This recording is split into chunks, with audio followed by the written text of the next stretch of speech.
Everybody. So I'm back. I got the saw back together. I did take the opportunity to clean up the porting a little bit. I didn't change the timing any. Did a base gasket delete.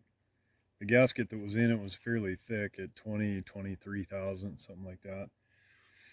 So I did time this thing. Basically stock configuration with no gasket. The squish is at 40 thousandths. Exhaust is at 100 degrees, duration of 160 degrees. Transfers at 124 for a blowdown of 24. Intake is 66 degrees before top dead center with a duration of 132.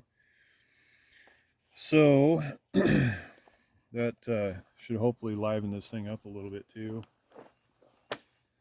Then I wanted to make a video kind of on how I do what I do and why. And so with these bigger logs and the bigger saws and the bigger mills, after I get the first cut made, the first cut's the critical cut, make sure everything is straight and flat and true, not twisted. And then I started running these 2x6s, and I just run them long. I got a 16-foot 2x6 here on either side, and it'll support the weight of the saw and everything.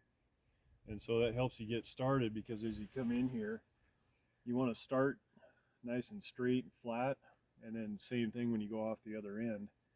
And so I've milled so many slabs it's ridiculous. And when I first got started, I noticed, until I figured it out, that my slabs started doing this, especially on shorter 6 and 8 foot logs.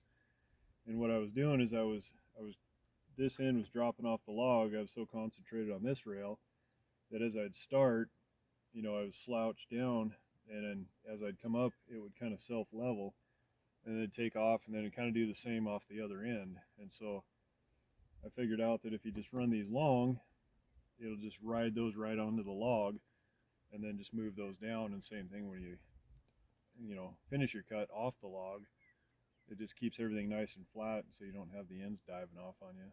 So that's what I do. It's not quite as hard to keep it flat with smaller, 18, 20-inch logs, and then much smaller saw and smaller mill. But with these bigger ones, this thing weighs 50 or 60 pounds, and so it's a chore to keep it flat and oriented right with the log and everything. So anyway, if it helps somebody in their milling, then there's a little tip for you. So, well, the time has come, so let's see if this thing will light.